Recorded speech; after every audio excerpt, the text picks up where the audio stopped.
বড় মানুষের জন্য কাজ করেছে, জীবনের আদর্শে যেই দল চলেছে, যেই দল কখনো মানুষের ক্ষতি করেনি, যেই দল 3 বারে ক্ষমতায় থাকার পরেও কখনো ফ্যাসিস্ট হয়ে দাঁড়ায় নাই, সেই দলের প্রতিষ্ঠা বার্ষিকীতে আজকে আমরা সাধারণ জনগণ তথা দলের নেতা কর্মীরা একত্রিত হয়েছি। এই দল কখনো মানুষের জন্য ঘুমের ঘর বানায়নি, বানিয়েছে কি? এই দল কখনো মানুষকে মিথ্যা মামলায় জেলে ঢুকিয়েছে কি? এই দল কখনো মানুষকে খুন করেছিল কি? সুতরাং এই দল কখনো মানুষের সাথে অন্যায় করতে পারে না।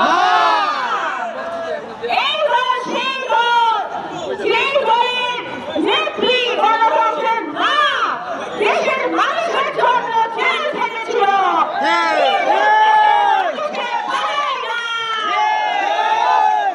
সেই দল, যেই দল আপোষ করে নাই, ফ্যাসিস্ট সরকারের সাথে আপোষ করে নাই।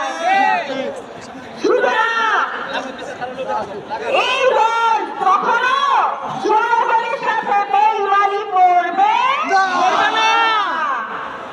আবার যেই দলের একটা প্রোগ্রাম হলে কোন নেতা কর্মীকে ডাকতে হয় না, নেতা কর্মীরা মাইল মাইল থেকে হেঁটে হেঁটে চলে আসে প্রোগ্রামে। সেই দল, যেই দলে টাকা দিয়ে কর্মীদের কিনতে হয় না। দলের নেতারা আমাদের দেশনেত্রী বেগম খালেদা জিয়ার আদর্শে দেশ চালিয়েছে। সুতরাং তিনি জানেন, তিনি 3 বারের প্রধানমন্ত্রী ছিলেন।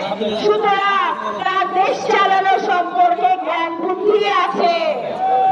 বর্তমানে যে সমস্ত দল বা নতুন দল তৈরি হচ্ছে তাদের সে অভিজ্ঞতা নাই, তাদের দলের মধ্যে সদস্য তেমন নাই। সুতরাং আমরা যদি ভরসা করি সামনের নির্বাচনে, কোন দলকে ভরসা করব? বাংলাদেশ জাতীয়তাবাদী দলের যে সুনাম, আমাদের দেশ নায়ক জনাব তারেক রহমান সাহেব শুধু লন্ডন থেকে দীর্ঘ 17 বছরে একটি রুমে থেকে যেভাবে পরিচালনা করেছে, আর কোন দেশ নায়ক আছে বাংলাদেশে? ছিলেন নেতা কর্মীদের মাধ্যমে।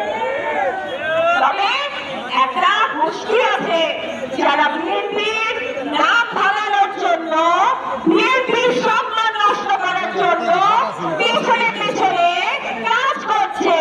সাধারণ মানুষের চোখে দেখাতে চাচ্ছে যে বিএনপিকে খারাপ বানানোর। কিন্তু আমি বলতে চাই, বিএনপি যারা সাধারণ মানুষ আছে তারা বুঝে, তারা বুঝার বুদ্ধি সম্পন্ন মানুষ।